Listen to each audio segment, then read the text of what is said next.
Good morning, glory and evening, grace, America. I'm Hugh in Studio West, going back to the Beltway next week, but one more week broadcasting from out here on the left coast. So happy to welcome back Arthur Brooks. Arthur is a professor at Harvard Business School. He's the author of my favorite book that Arthur has done, is called From Strength to Strength. But his bestseller is the one he did with Oprah, Build the Life You Want. Arthur, good to see you again. I hope you had a wonderful Easter. Happy Easter, you too, and I'm glad to hear that that's your favorite book. You're my favorite radio show host, so we can work together.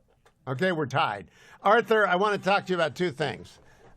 If either the corporation of Harvard, the people who make up the trustees of the Harvard Corporation, or the cardinals going into conclave, if they picked you to run their institutions, either Harvard or the Catholic Church, I'd be happy.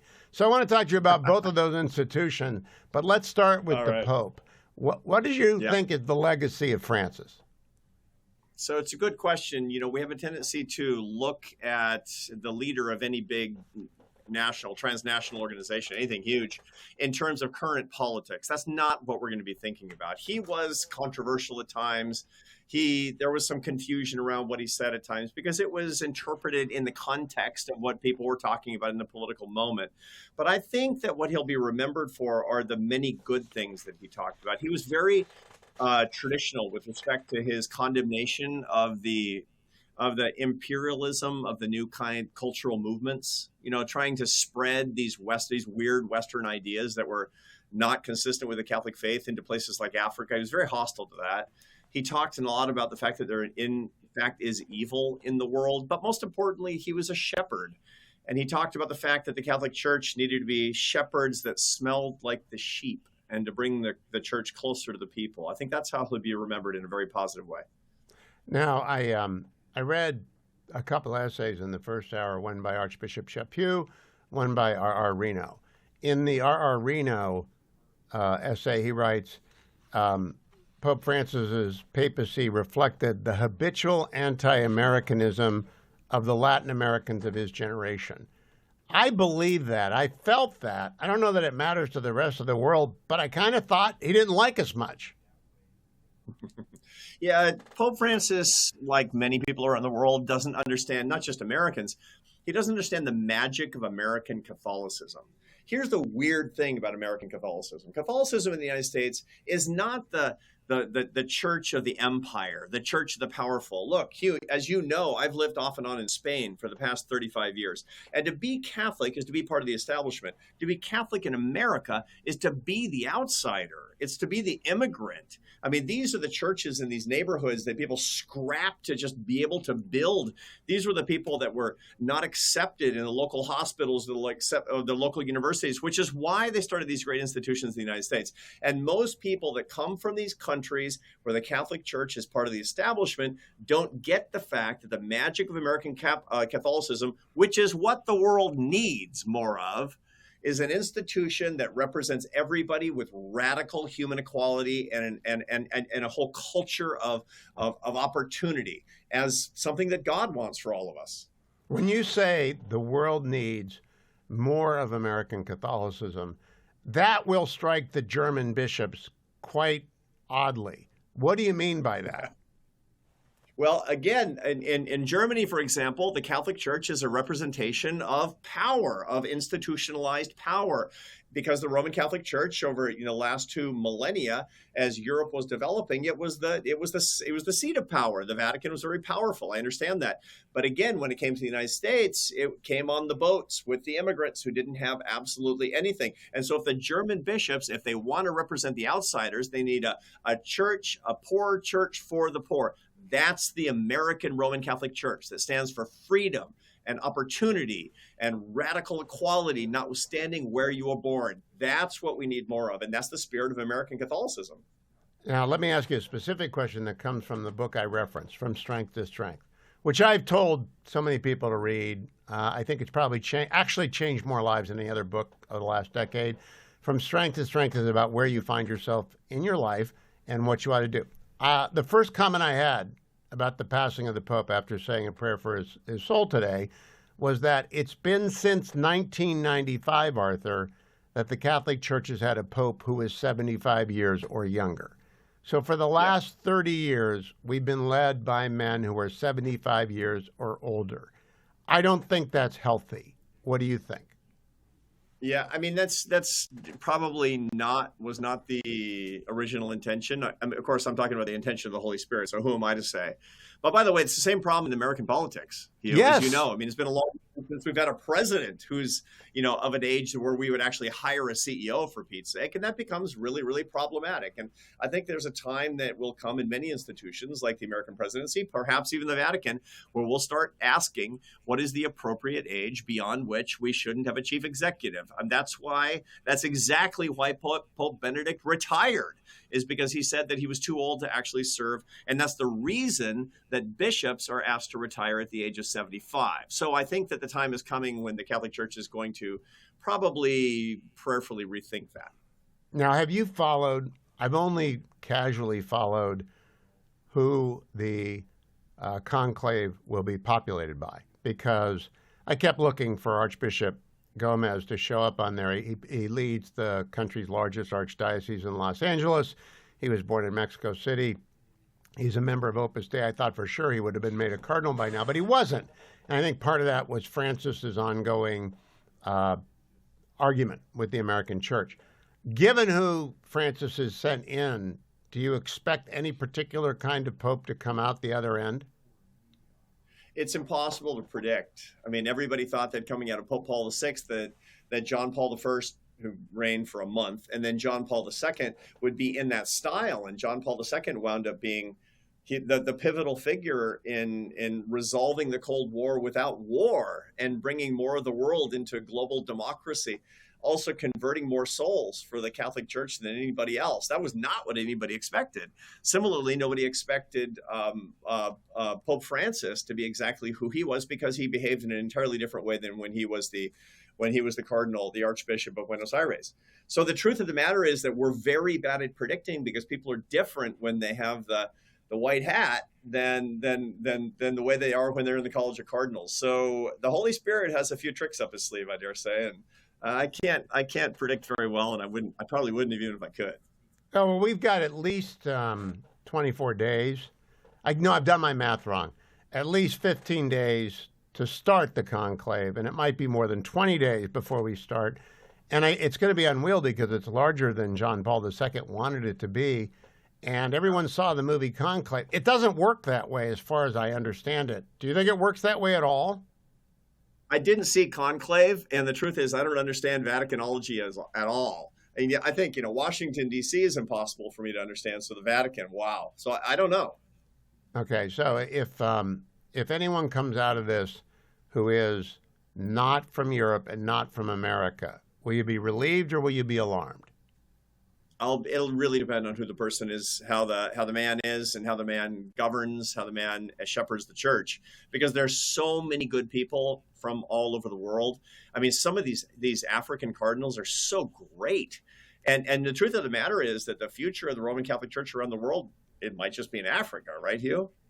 It might be. Well, I began the show by pointing. The only two statistics I came up with, besides the age thing, is that the number of priests in the world has hovered around 400,000 for on almost 35 years now, and they're getting older. The average age is getting older and older and older, and that mass attendance has been going down year after year, though population is going up. So to me, the great challenge for the next pope is to get mass attendance up and the average age of the priest down. I think that's in a nutshell what they need to do. Yeah, for sure. As an organizational matter, that's what they need to do. And they actually need to the next pope needs to be able to create a social movement toward meaning. I mean, what's really driven depression up, what's driven anxiety up, loneliness up, self-harm up, addiction up, especially for people under 35, has to do with the lack of meaning. And the principal culprit for the lack of meaning is the secularization of our society. The truth is, if somebody wants to have more meaning in their life, the first thing they need to do is to transcend the boring tedium of their ordinary life. And there's no better way to do that than to look upward to the divine. The Catholic Church has been specializing in that for a very, very long time, and getting back to its knitting on saving souls, giving them meaning. That really could rejuvenate society around the world and really turn us around. So I think that's the movement the spirit of movement that we need. Arthur, if you can stand by, I would love to talk to you in the next segment about Harvard because that's also on people's frontal lobe. I don't know what your time constraint is. We got to take about a Sure. And 4 minute you break. mean the Vatican of higher ed? Yeah, that's exactly right. And unfortunately, it's less susceptible to change than the church. So we'll find out what Arthur Brooks thinks about the Vatican of higher ed when we come back, America. Don't go anywhere. I'm Hugh Hewitt. Welcome back, America. I'm Hugh Hewitt, joined by Arthur Brooks. Arthur teaches at Harvard Business School, formerly the head of the American Enterprise Institute. His most recent books are From Strength to Strength, which is really my favorite, and then the book he co-authored with Oprah, Build the Life You Want, and that sells and sells and sells. Arthur, are you working on another book right now? I am. I've got one coming out next April called The Meaning of Your Life, How to Find Deep Purpose in an Age of Emptiness. And it really looks at the brain and how our modern life is actually making meaning harder and harder to find. That's actually behind all of our mental health crises in America and around the world today. And if I do my job, I'm gonna actually help people understand what's going on in their heads and how they can fix it. I am looking forward to that already. Would you give that to the corporation, please, to the members of the corporation? Now, last time I saw Arthur, he was actually a year or 2 years ago in June when he addressed my 45th college reunion. I don't know how they snuck him in. He got past the thought police. They were unaware that Arthur might actually be center right because everyone else was way left.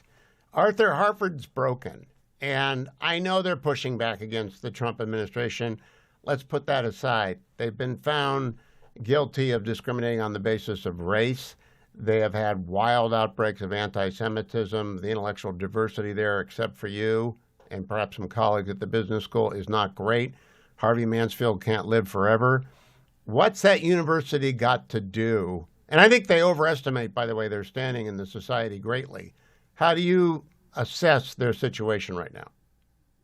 So Harvard has been around for a long time and has navigated a lot of different crises. And the truth is that Harvard is going to continue to exist and it will be okay. But this is an opportunity for, like it would be for any institution, to actually make some changes that need to be made. The good news about it is that we have a very good president. I mean, it went through a bunch of problems, obviously. We had a president who didn't last very long because of the October 7th attacks and our very poor reaction to it. But her replacement, which is our former provost, a guy named Alan Garber, he's really good. He's strong. I've seen him actually stand up to radical voices inside the university. He's got good ideas. He's a naturally moderate person. He wants to make changes, and I think he actually will, not to mention the fact that, as you know, one of your fellow constitutional conservatives, John Manning, is the new provost, the old head of the law school, and he's another conservative on Harvard's campus, and he's actually the provost of the university. Now, is Mr. Garber, President Garber, interim or is he permanent now? He's permanent now. He was the interim president. He was made the permanent president. He's very well liked and very trusted on campus. He's a steady hand on the tiller during a very, very hard time. He inherited a whole lot of problems and he recognizes that. I mean, he wasn't born yesterday. He's not pretending that everything is great all the time. And he's been able to solve a lot of problems in the past. So I actually am pretty confident. I also think that, hardened positions, they generally tend to soften as time goes on. And I think that probably 1 year from now, you're going to be a lot happier with what Harvard is doing, because I think that the leadership sees the current crisis as an opportunity to make a lot of the changes that actually have to be made. Once again, let's point out that the fact that the federal government right now is intervening in the ideology of Harvard, trying to say that we need to have a more open ideology, but actually trying to dictate what we will do ideologically. I don't like that, but that's not when the problem started. The problem started 15 years ago with the Obama administration that was actually insisting on DEI things in with respect to hiring and with respect to grants. And so there's nothing new about this. We were getting bullied by past administrations, and now we're figuring out how to not get bullied by this one. But I'm actually pretty confident that there's going to be a solution. I mean, now you and I both know it's going to be okay. Well, Harvard's not going anywhere, not with a $53 billion endowment, but they might go without a lot of federal subsidies and with ongoing litigation absent a more holistic view. Here's my big objection. Answer it if you can, or tell me not to worry about it. Yeah. Is they get a 5-page letter, which is actually fairly reasonably well written. Whether or not it was intended to go out is a debate right now. But it was a well-written letter. I read it very closely. It was long. It had 6 subject matter. Within 72 hours, the answer comes back from President Garber: no, not now, not ever, never, no, no, no. And I thought, 72 hours? Really? Couldn't you have said, well, let's get together and talk? What was the advantage, other than virtue signaling, of a return volley that was, aimed at the head of the senders? So I saw that as actually, like most conflicts. Most conflicts are started on the basis of miscalculations and errors, and the reason is because most of the time in armed conflict, for example, as you know better than anybody, this is your area of real expertise. People don't want them, but then there's an error in brinksmanship and is dangerous. And I see that letter going out, it went out before it was supposed to. And I think Correct. It was interpreted as take it or leave it, which it probably wasn't intended because it went out before it was supposed to. And so the response was to a letter that they weren't supposed to get in the first place. So I think it was an error as a response to an error. And now they're going to have to walk it back. And my strong assumption is that they will. Well, now, would Harvard's culture, and all I know of it is 2 days on campus 2 years ago. Like, I really don't know what the culture is now. Would Garber consider just calling up the president and say, can I come down and talk to you? Because it seems to me that would be the best in everyone's interest. I don't know. It's a good question. I haven't talked to Alan Garber about this, and I sure would be happy to help in any way. That's for sure. I know you love Harvard. You've told me that. You can't change your heart. You had some of the best years of your life there, and the truth is, I love it too.